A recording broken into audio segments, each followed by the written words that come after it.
Welcome to the Zone Former podcast. I am your host, Alfred Tabax, joined again by my co-host, Andy Spiteri.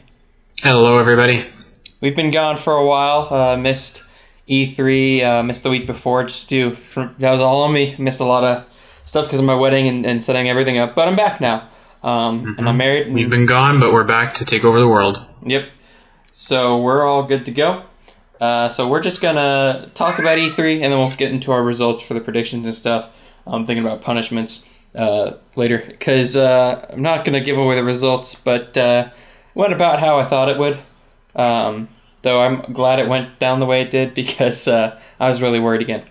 But let's just kind of go through everything that Nintendo released at E3 then. Just announced or talked about, and what our opinions on it, just to kind of get back into the swing of things. So, one of the first things they showed, besides the spotlight, besides the sizzle reel, the whole thing was called the E3 Spotlight. One of the first things they jumped straight into was Xenoblade Chronicles 2. And it looks completely different from the past two games, first of all. The art style is way, way, way different. The story looks to be more straightforward than X, but more along the lines of the first Xenoblade Chronicles. I mean, it looks vastly different than Xenoblade Chronicles X does. It looks like a Tales game more than a Xenoblade game. With the art style? The art style, just like, you didn't, I can't recall if there was any battle footage, but there wasn't the like little, whatever they're called, like the little spheres at the bottom of them, like the past two games have had. Yeah, the arts, exactly. So yeah, that I made some quick notes here, and I was saying it looks like the battle system has definitely changed on it, because that was a common thread of the first two games, which looks to be absent from this one. So yeah, it looks very different. It looks like a Tales game. It almost looks like a console Bravely Default even. Yeah. So, but I still think it's. I'm interested in it. I still think it's going to be good. Yeah, I'm interested to see how it ties into the first Xenoblade Chronicles, because really, so far the series and the two releases it's had is the only relation has been the type of game it's been. It's like a JRPG about science fiction. No real relation between the games. Like I think that this will continue that trend. It's very Final Fantasy in the way that it has its own characters and setting and whatnot. Yeah, and that's what's interesting to me. And because I still haven't beaten the first Xenoblade Chronicles. I got it for the Wii, I think, for my birthday last year. My wife bought it for me, and so from what I could tell, the game's about like the two warring land masses, like one's robots and one's humans, and they're just giant. So there's definitely more to it than that. Basically there was two huge mechs, Titans, for lack of a better word, Titans, and like you live on them. So there was the Bionis and the Mechanus, and they're kind of like in this eternal struggle, and you find out a little bit more about what goes on, and what started the conflict and how it ends or whatever. And then X just totally had something different. Oh yeah, X was there wasn't anything in common at all. Actually, the Xenoblade wasn't even in there. Yeah, that was confusing for me, is that there is no real relation between the two games other than the name, and the soundtrack for X was just, mine is grating. I liked it. Well, the hub world, this is the same song over and over again. It was just, it got on my nerves. I didn't spend a lot of time in the hub world, but I like the tunes for when you're actually out in like Oblivion or whatever. The original Xenoblade Chronicles had such a great soundtrack. I just want to see some of the gameplay mechanics in terms of like side story and the side quest management from X in Xenoblade Chronicles. I'm very interested to see what they do with this, because like you said, so far there doesn't seem to be a relation between any of either of the games that's come out. So I wonder if this is going to be... I would really like a side quest overhaul. I think it was bad in X, and I think it was really bad in Chronicles. It was really bad in Chronicles, but between the two, X had the better one. X definitely had the better. It was an improvement, but I just there's so many ridiculous fetch quests, just fetch quest on fetch quest, Yeah, I'm trying to catch... If you can't tell by now, I just hate fetch quests, but I hope it's a little bit more varied. No. Yeah, it was... I'm interested. Again, I'm interested to see how this plays out because, like you said, it's so far it's following the Final Fantasy idea of how none of the or very few of the games relate to each other, like the core title games. So like 1, 2, 3, 4. I just want to throw this out there, and I know I'm getting ahead of myself, but I'm just going to throw it out there. I still am unconvinced that this game is coming out this year. Yeah, that was one of our bets, and that was one that I got because I said that was going to come out this year.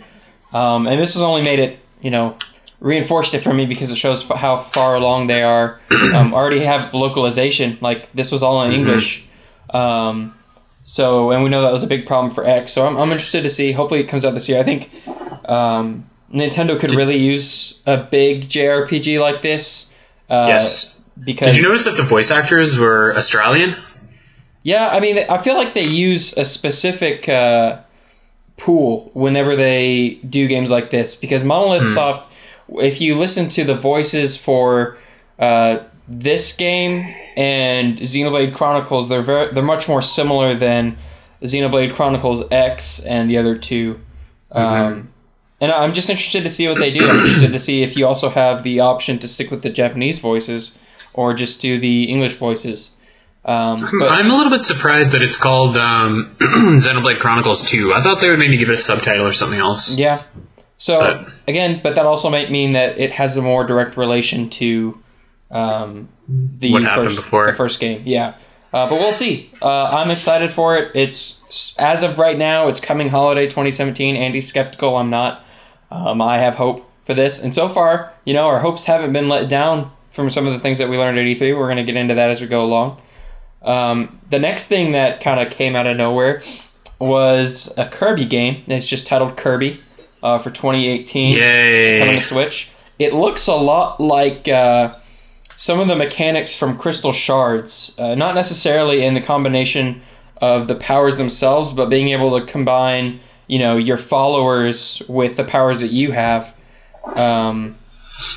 And that was always a really cool mechanic for me. I enjoyed that part of Crystal Shards, and I've been waiting to see them do that again. But again, we don't know that much about this game. What were your opinions of it when you saw it? I mean, listen, I don't like Kirby at all. In fact, I've never played a Kirby game that I've liked, including Crystal Shards. I just think Kirby's lame. I just think that they pump out Kirby games all the time when they need a quick buck. I generally don't think they're that good and that a lot of effort goes into them. That's just my opinion. So when I see a new Kirby game, I'm not super excited. Yeah, this will have an audience and it'll excite some people. So I'm probably the wrong person to ask about that. Kirby and Yoshi are kind of one and the same to me, where I'm whatever. But, it definitely looks like they're reusing character model assets from Return to Dreamland and all these games. The thing that shocked me was that it's coming out for Switch and not for 3DS so far that we know of. Because I honestly thought that they would just be like, "Hey, Kirby game for 3DS to tide you over while we're doing other stuff." That's exactly what I mean. That's kind of why I'm not into Kirby, is because it's like, oh, here's a Kirby game while you wait for this, or we have nothing in the pipe, play Kirby, Well, that's what I got not Robobot, but the one before it, and I was like, yeah, this was a nice, 4, 6, 7 hours of a game. And here's the other thing about Kirby too, is there's a different gimmick every game. It's there's something stupid, he's either riding stars, or he's that little paintball thing, or he's yarn, or whatever. Kirby's Air Ride is probably one of my favorite GameCube games. It's just it's shameful, pick a style and stick with it, I feel with Kirby, they just throw whatever against the wall and see what sticks, and then they make that into a video game. Which, some people might appreciate that, but I don't know. It's not my cup of tea. There's the main Kirby's titles, like this one, but then there's also the experimentation ones. They found Yarn Kirby, but then they didn't stick with that. They threw it at Yoshi. Now that's what Yoshi's got with his games. But we don't really know that much about this Kirby game. I think pretty much everything we need to know is in the trailer anyways. I don't think it's going to be a super story heavy game with a plot twist like Return to Dreamland. I'm not expecting I like Kirby. It's fun. It's a fun platformer. It's a co-op friendly game. So I'm not really expecting anything different out of it. I'm excited. I wasn't oh man, this is great. This is going to move systems. And then One thing I'd like to throw out there is I wrote down in my notes too, Shinya Takahashi. He's got to have the worst haircut ever, like of anyone. Continue.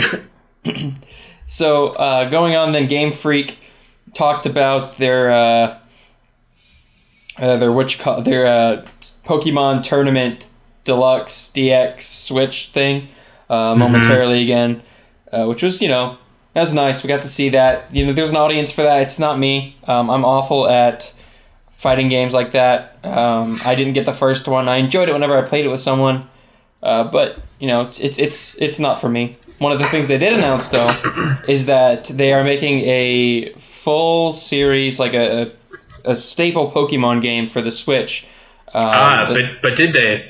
All they said was that they were making a Pokemon game for the Switch. No, they said it was going to be a full experience. They elaborated that later on, and said that it's going to be a traditional-esque Pokemon RPG for the Switch.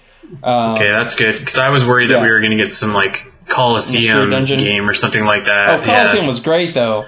I'd love to see something like that. Coliseum's cool, but, like, the time is now. The Switch is the system to have a mainstream Pokemon game on. I mean, I'd like to see them break the formula. Like, Coliseum and Gale of Darkness was such a break in the formula of Pokemon games that I'd love to see more of them. But you're right. I think first things first, they should establish themselves on the Switch with a mainline Pokemon game that's like, X and Y, Star and Moon, something like that.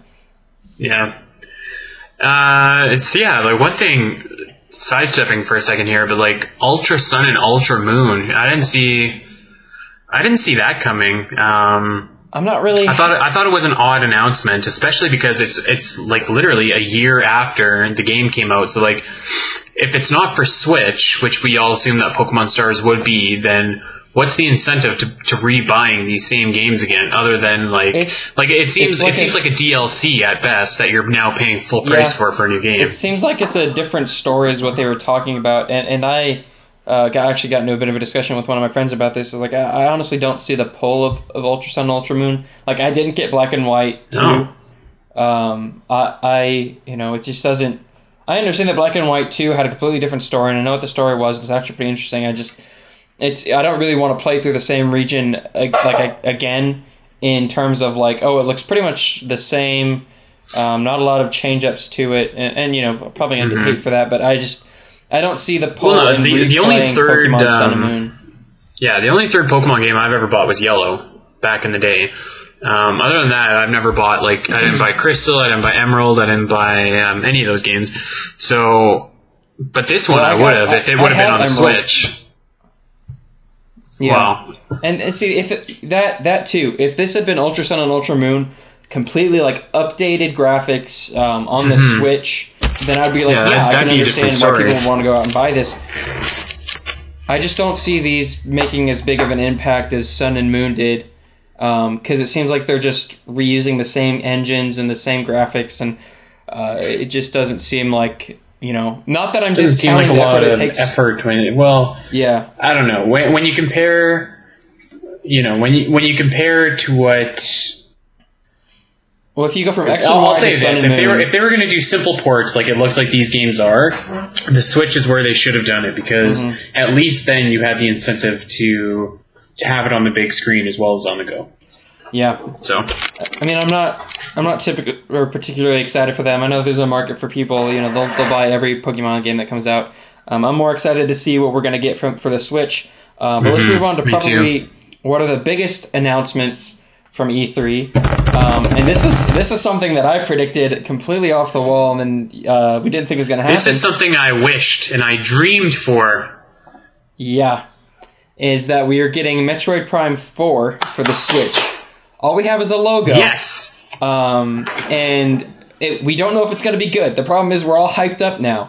It's not Retro that's doing the games, but they're doing a Metroid Prime 4. And if you watched the Treehouse Live special, they were Samus Returns. Doing, the Metroid 2 game. They're doing a remake of that game in a 2.5D special, and there's also a really cool. It'll kind of be like a Zero Mission style for Metroid 2. Yeah. Which kind of makes sense why they shut down another Metroid 2 remake as quickly as they did. If you're one of those people that's boycotting it because they shut it down, the creators for AM2R or whatever have gone out and said that they don't want you doing that because this is what we've been asking for. We've been asking for honestly, if you're one of those people that's boycotting it, like, grow up. Like, come on. It's Nintendo's property. It's Nintendo's franchise. If they want to remake it, then that's their prerogative. I'm still upset that they closed it down. And I played AMR2. Or I'm always going to say that wrong. I'm another Metroid Prime, or another Metroid 2 remake. Another Metroid 2 remake. I always want to say ARMS for some reason. No, not that one. Yeah. But they're making it. It's coming out for the 3DS, I think, this year. September. Actually. Yep. Yeah, in September. Metroid Prime 4, tentatively 2018, maybe 2019. We just know that it's coming out. Reggie even said that they don't really have... It's not too far into production. They just wanted to get this out there, let people know that they were working on it. I'm excited because I love the Metroid Prime games. I am so stoked. I'm so stoked. That was like I stood up and cheered when I read that. Like, oh, it feels so good. You know, I take your time, make it. Make it awesome. I hope. Like I don't really have any question. I think it'll be good no matter what. But what I hope and what my worry is that Nintendo will let it down like it did the last couple of Metroid games with their lack of promotion, lack of spotlight. I'm so I hope that doesn't happen here because the story, for all intents and purposes, the story for the Metroid Prime series is over. Metroid Prime 3, spoiler alert, you end up killing Dark Samus, which is Metroid Prime, taking the form of Samus. You kill her on the planet of Phase, which produces all the Phazon, which is like the overlying theme for all three games. But I think that I think that they only I think it's going to be a Metroid Prime game in name only because it's going to control from the first person perspective. So I think they wanted to make it clear that it was going to be a throwback to that style. Well, so it probably won't have anything story wise to do. But if you look at the logo, the 4 is blue with like the Phazon fire type. But like that doesn't mean much because I mean like Metroid Prime Hunters was a Metroid Prime game and that didn't have anything to do with the story either. It still technically took place within the Metroid Prime timeline between like 1, 2, and 3 in those games. The thing who's to say? You know, this could be. Yeah, that's true. This could be something else that happened after the planet collapsed or whatever, right? Just knowing that they're making it. Yeah, I mean, I'm excited, and that's a problem because there's a lot riding on this game, regardless of if it sucks or not, everybody should go buy it because we just want to show Nintendo to keep making these games.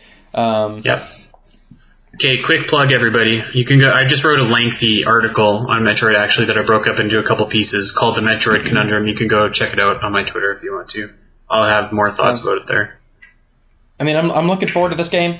Like you said, you did. I cheered whenever I heard it. I was like, there's no way this is Metroid. I lost my mind. I was like, there's no way. And they're like, yep, coming for Switch. And I was like, well, and not one, but two Metroid games after 7 years. And Amiibo. Yeah, that's crazy. Yes! So that Amiibo looks damn good. It looks really good. Yeah. So then moving on from our speculatory hype. Something to bring us back down. There's the Yoshi game. And I'm a little confused by the design of the game, because it looks like Yoshi's Story meets Yarn Yoshi, but the Yoshi looks like a felt Yoshi, and so I'm confused about the aesthetic of that game. But I feel like we were talking about earlier with Kirby, that at this point they're like, well, it's a franchise that hasn't really been a mainstay for consoles, but it's a cult classic. Like Yoshi's Island is one of the games people fondly remember. They remade it for the DS, and they've continued it on. They've continued the style. Yoshi's Story, of course, that was a great, fantastic game. And I don't really know that much about the game. We saw some play style. It doesn't look like Yarn Yoshi, but right now it's just called Yoshi, and it's for the Switch. Yeah. Like take everything I said about Kirby, but dial it back to a lesser extent, and that's kind of my thoughts on Yoshi. Like I like Yoshi more than I do Kirby, but it's probably not. It's probably not like a game for me. That's not like my what I get excited about.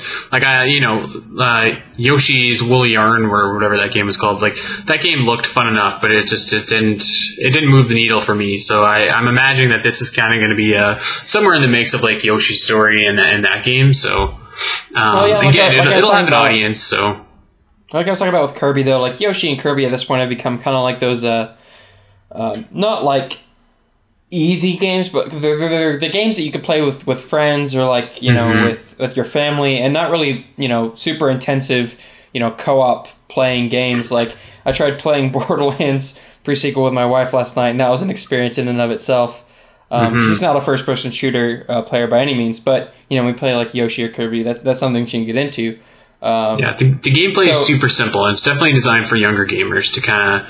And I respect the Yoshi games for that, targeting like maybe the younger gamers, because that's how you make a young kid into a gamer growing up, is just by giving them those. I remember playing Yoshi's Story when I was a kid, so. And I mean, they're fun enough, and they've got at the surface they're easy. Underlying, they're a little bit more difficult when you're trying to do certain things like collect everything or. Get each story if you're going to collect everything, it can be more challenging. But I bought Yoshi's New Island, and that game even is a little bit for me too. But I can definitely see why people appreciate them. Yeah. So let's get on to what we're supposed to talk about. Breath of the Wild's first DLC. We got a little bit more about that. We got to see a bit more about it. I'm not shocked by anything that they showed off. It looks really good, the first DLC. It's coming out June 30th. So I think that's actually next week is when we're going to have this. I was really happy to hear that the hard mode creates a new save file so that you don't have to tamper with your current save file, which is nice. I'm interested to see to what extent it does that, whether it's a completely different game, like you have to start over, or if it just kind of clones it and makes it a hard mode.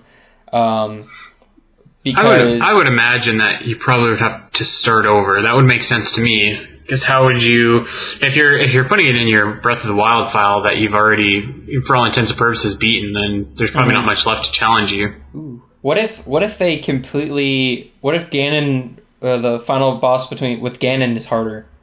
Like they changed that. That would be something. Yeah. Yeah, that would be something. But like that wouldn't fix the fundamental problem though, because there is a difference between like a hard boss and a cheat boss. A cheat boss is like something that hits you for 10 hearts, so a hard boss is something that you need to think about how to beat. I'm just interested because they've shown off a few things that they've changed. Enemies can call in flying forts, stuff like that. So there's some gameplay mechanic changes. And so I'm interested to see that. I'm really interested. I love the trials that you go through. Like in the Wind Waker, the Cave of Trials is one of my favorite parts of the original. Going through and trying to get the Triforce piece map, not the actual Triforce piece, but I like that. I enjoy it because it adds a sense of difficulty, because you really don't have a lot of refill on your hearts, and especially for a game like Breath of the Wild, which is significantly more difficult in how it handles a lot of these things. I wonder if you'll be able to go in with your potions and stuff like that, or if it's going to be another one of the Eventide Islands, and you go in with pretty much nothing except for the Master Sword maybe and stuff like that. Yeah, I really hope that it's something like that. Eventide Island was one of my favorite parts of the game.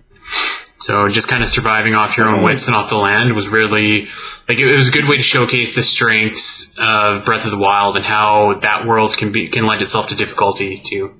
So I hope it's like that. And then we got a bit more on the second DLC, the expansion with a story called The Champion's Ballad. It's going to feature the 4 champions of Hyrule. They're each getting their own amiibo. which they all look great. It's just a little weird. If you look at Urbosa's, she's got a pole sticking. She's got almost all of them have poles. I noticed that right away, and I just like, for the life of me, I can't figure out why they're still making amiibo that need poles. Like, if you know you're going to make it into amiibo, have them stand up straight. Well, like I could see Rivali's doesn't make too much sense. No, Rivali's is okay. Mifa, is it Mifa or Daruk that has another small one? Mifa is on like 1 foot, so I understand that. Not much to tether her down. I mean, I guess all of them are kind of like that for a little bit of support. I'm just saying, like, if you look at Urbosa's amiibo, she's just got this pole sticking straight up her skirt, and it's just the weirdest looking thing. It looks like she's pissing out an amiibo stand. Like, it looks bad. But they do look great, though. They look really cool. Yeah, the amiibo themselves look fantastic. They're probably going to sell out real fast, so I don't know if they've gone on pre-order yet. I've been staying away from collecting amiibo as of late. But I'm very interested to see where this DLC goes, because we talked about, you and I once a while back, that it might be a prequel, and that'd be cool to see, the 4 champions before they were, ghosts, or whether, or even a sequel where we see them, taking back their physical form, or maybe we I think it'll definitely be a prequel, and I would hope that you would see and learn a little bit about how exactly their downfall occurred. Like, we know how it occurred and when it occurred, but we didn't see it. We were just told it. So that would be my hope for this, is that it shows how, and maybe explains how Ganon was able to take control of all those beasts. Yeah, I mean, I'm very interested, because this is the first time, I guess, unless you really want to count something like the Oracle games, where we have a part of DLC that is sort of kind of that's new story content for a Zelda game.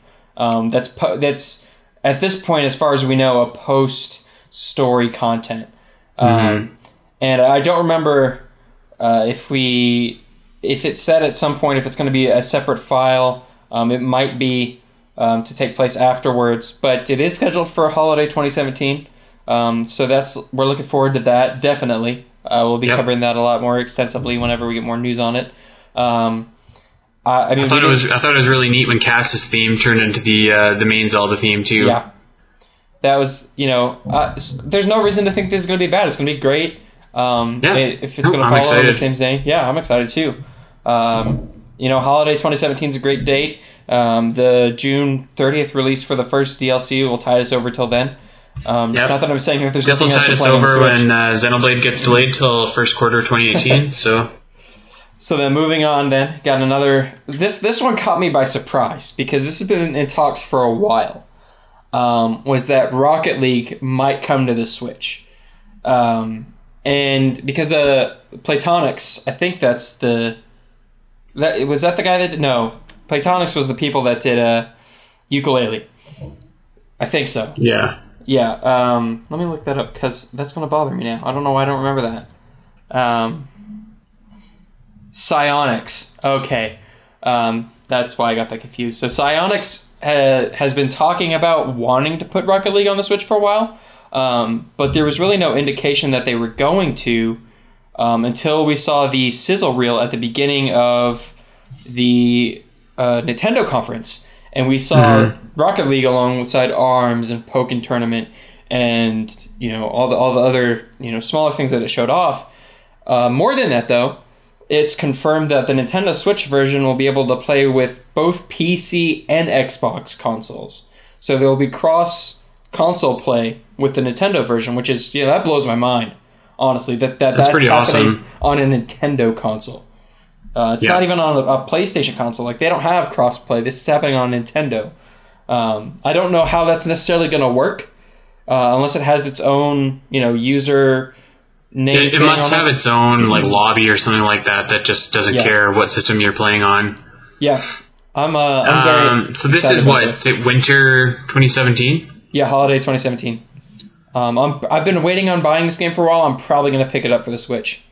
I have mixed feelings about this, because I think that Rocket League on Switch and Skyrim on Switch too, for that matter, is a good thing. But it worries me, because it continues the trend of it's coming out way after it's already out on your competitors' consoles with, a few extra features, sure, but like we were talking about a couple weeks ago, like, is that enough to make you want to wait? Like, is the Link costume in Skyrim enough to make you want to, like I don't know. It seems Skyrim, like I don't understand it. Yeah, I don't know. But for Rocket League, I can kind of understand it a little bit more. Like, there might have been licensing issues. There might have been, because they've been talking about wanting to get it on the Switch for a while. So once the Switch came out, they were like, we're very interested on putting this on the Switch. And so to me, that says that they were in the process of doing that while, this was going on. And keep in mind that Psyonix is still like an independent for all, they're not a big first-party studio. So they probably had to rework a lot of stuff with Rocket League. The difference between Rocket League and Skyrim is Bethesda's first, they're a AAA company. But also, we knew that they were coming out with Skyrim for the Switch back when the Switch was announced. So there's a bit of a disconnect there in how those were handled. But I'm excited for Rocket League on the Switch. It's good that they're having something like this on there. Because it's definitely a good indication, but they just need it when it comes out is I think what they need. Like when Xbox gets it, Switch needs to get it too. So then they spent some time with Super Mario Odyssey. Game looks really good. Beautiful looking game. Looks bonkers in the best possible way. It looks insane. The fact that Mario can possess things and human beings with his hat is a little unnerving. It looks bonkers. It looks crazy. Like, it just... What was going on when they made this? Like, it looks pretty cool. It won IGN's Game of Show, so there you go. Yeah, everything I've heard about it from people playing it and watching, some reactions to it is everybody thinks it's going to be great, and everybody's played it says it's fantastic. I can't wait to play it. I think it's going to be awesome. It has an October 27th, 2017 release date. So which is great too. Sooner. That's like a month earlier than I thought it'd be. So this, so far Nintendo's pretty much been hitting it out of the park with all these with E3 announcements. Not a lot. You skipped Fire Emblem Warriors, which is coming to 3DS and Switch. Yeah, I was going to move down to that one in a second. Okay. Because I want to talk a little bit about that and Fire Emblem in general. But yeah, like any other thoughts on Super Mario Odyssey? No, I can't wait to play it. I think it looks absolutely insane. And October can't come fast enough. I know. I can't wait to play it. It's been too long since an awesome 3D Mario came out. Yeah, something like this is going to be pretty interesting. It's going to be weird seeing Mario next to humans though, which kind of begs the question: like, is Mario not a human? I don't know. He's something. It's weirder seeing him next to humans than it is seeing him next to rabbits. Yeah. So then, like you said, they showed off the Fire Emblem Warriors story trailer. It honestly reminds me slightly of how Fire Emblem Heroes plays out in terms of the story with the two new characters recruiting people from other worlds into the game. And it fits along with the story. Like it just reminds me a lot of that and how Fire Emblem Heroes works. I actually keep calling this game Fire Emblem Heroes. I've done it like more than a few times. That said, I'm very excited for it. I love Fire Emblem. They went out and talked about what was in the game too, and the fact that there's no marriage system in this one, but each character is going to have interactions with each other. Like for example, Camilla can interact with Marth, type of thing. Like that's going to be cool, seeing these characters from different eras talk to each other and just interact. I'd be interested to see if it's actually full voice acted. Or if it's just like the text, like you saw in the regular Fire Emblem games. They may have said something about that. I feel like it's probably going to be the text, because that's a lot of voices to pipe in. Yeah, that's true. Well, and we also don't know how many characters it's going to be. So far we have, we saw Ryoma, Xander, Marth, Chrom, Camilla. We saw like maybe 5 or 6 characters, but if you look at the cast for Fire Emblem, or Fire Emblem, for Hyrule Warriors when it first came out, just the original cast, it was a pretty big, expansive cast for that game. So I'm interested to see who all's in this, because there are a few notable characters. You know, you could think of, we also have Corrin and Robin in the game. Almost everybody shown, I think with the exception of Marth, was from the 3DS games too, so they've got a lot of other characters to go on. And then you have a new amiibo coming out for that as well, I think, from what I remember. I'm more excited for, there's two amiibo, there's Tiki and Chrom, and I have to say I'm more excited for the Chrom amiibo than I am for Fire Emblem Warriors. And then, of Chrom course, is awesome. They talked about, the tournaments they're hosting during E3, which was actually one of your predictions, which you got right, which was, like, completely out of the blue. I did not think that they were going to be like, we've got a Splatoon 2 and an ARMS and a Pokken tournament going on. But you said, they're probably going to dedicate some time to it, and you were correct there. Much to my chagrin, because they literally took a break from, like, coming off of some good announcements, like, let's talk about the tournaments this week. Yeah, I was surprised that they didn't talk about Splatoon 2 at all, though, in the spotlight. Well, they had the direct for it, and I know that they had I figured they'd spend some time on it, though. Yeah, it makes sense figuring that they had the tournament thing or whatever for it. So I mean, it did get some love, but I thought we'd maybe see a little bit more. I'm really glad they didn't spend more time on ARMS. Yeah, and like that being said, I'm glad they didn't spend much time on Splatoon either. Yeah, because more Metroid. More Metroid, more everything else. So on to those results then. You had a significant advantage than I did because you had way more than I did. But we still both ended up tying, which was a surprise for me. And I had to take some things into consideration, because some of the things were like, if I give this to me here, am I going to be able to give this? I'll probably have to give this to you there. So that's what I ended up doing. So we tied. So we both have 4 yeses and an infinite amount of nos. Because I'm not going to go through and count all those. I am shocked. I thought I had some safe picks in there that just didn't materialize. So I thought I had a solid 5. You did, and I thought I had a good one too. Like in this sizzle reel at the very beginning, they didn't show Mario at all. There was no Mario Odyssey in the sizzle reel at the beginning of the conference, and I was completely shocked that they didn't do that. So some of the things we thought were pretty safe bets turned out to be not so safe bets.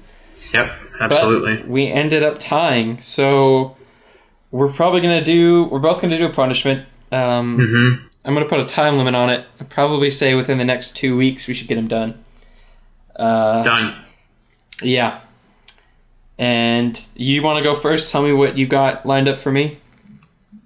Okay, so you guys, if you're listening and you have any better suggestions, please let me know, because I'm open for feedback. But what I'm thinking is, let's see, you need to rate, because I know that you're in charge of the fan fiction, so you need to write an epic story about the Triforce Heroes, which is Alfred's least favorite Zelda game, and just talk about how courageous and what a great story, what a great world, what a great setting that game is, and just really pour your heart into a fanfic about that magnificent game. Are you talking like a love letter about it, or like write a fan fiction about it? Write a fan fiction, love letter, make it your own, make it beautiful. So I'll do a love letter. I'll talk about how great the game is. 'Cause that sounds like what you want me to do. Is write about how amazing the game is.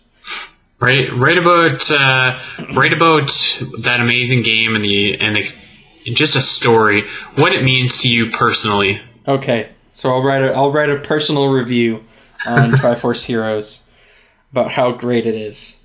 For you, I can see Darren cringing right now. Speaking of Darren, you have to write an editorial all about Darren.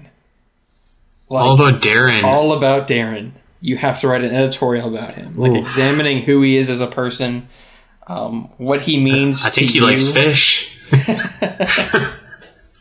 Okay. So that's you. So am I allowed question Darren about some details of his life? Sure, you can. You just have to make it so over the top about him, and just go into excruciating detail. Yeah, I think I can do that. Yeah. So I'm going into. I'm probably going to get a lot more hate for mine than you are for yours. Yeah. Why Triforce Heroes is the best Zelda game, and then I'm going to go into it, and I'm going to hate every second of it. I'll start mine off. There once was a Zelda Informer editor from Nantucket, and we'll go from there. So we went a little light on these, but it's okay. It's going to take us some time to write out all this stuff. We have a time limit, so we're going to be able to get it done, and we're going to be able to do it. That's right. And you'll be able to read it soon. So head on over to the website sometime. Keep updated. Absolutely. You don't want to miss these posts. No, they're going to be special.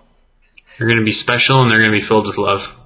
All I could say is mine's going to be special. I can't guarantee love. Oh, it'll be filled with love. Lots of love. I want to throw this back out there, but I cannot believe that Pokken Tournament was announced and Smash Bros. Wasn't. What? I know, that was one of your predictions too, is that they were going to announce Smash Bros. Or at least I thought that was like one of the safest predictions, and Pokemon Stars, which ended up being Ultra Moon and Ultra Sun. Well, I kind of gave you that one because you said that it might not be called Pokemon Stars, but they were going to at least announce. I kind of gave that to me too when I was looking over my picks. I gave myself like a half point for that. I don't know how you judged it, but you said it's not going to be. You said your criteria was they're going to announce a Pokemon game for the Switch, a Pokemon Stars in that type of game, but it's probably not going to be called Pokemon Stars, and they might not even show it. They're just going to announce it. And yeah, okay. I guess that's pretty solid. That's what I did with Metroid, and that got me a win too. Yeah. So we both hit unbelievably. And you know what? The thing was, I had it on my list of predictions too. Like, they'll announce a new Metroid game, but I was just like, this is so unlikely. I was like, you take it. You announce it. So, yeah, I was really shocked there was no Smash Bros. Announcement for... That was the biggest surprise for me. It just seemed like they were porting over every one of their games. Like, why not Smash Bros? That was one of your biggest sellers for the Wii U, which, they might just be working on a new one, but honestly. I mean... Yeah, it might be. I could see, instead of Shulk, they add this character from Xenoblade Chronicles 2. They throw in, new Pokemon. They throw in a character from ARMS. They throw in Inklings. I'm surprised that the Inklings weren't DLC for Smash. Yeah. Well, he already talked about... Sakurai talked about how he had most of the DLC planned from the get-go for the game. So... It wasn't shocking what we got, but so going back like 3 years here, but I still call shenanigans. There is no way that Bayonetta won that character contest thing. There's no way. Bayonetta's kind of okay, but like, really? Anyways, but yeah. So no Smash, but I think one's coming. I believe in my heart one is of hearts. Definitely coming in some form or fashion. Yeah, and it's gonna be. At this point now, I'm expecting more of a new game as opposed to a port. Because if it was going to be a port, they would have announced it at the E3. Yeah. But we got our punishments to work on, and editing this podcast and all that fun stuff. So thank you guys for joining us on our comeback from our 2-week break. Hopefully that won't be a problem anymore. Don't think I'm going to get married again anytime soon. We hope so. Yeah. I don't know about Andy, if he's planning on doing anything there. But moving on. Yeah. So we'll see you guys later. See you guys. All right, bye. Bye.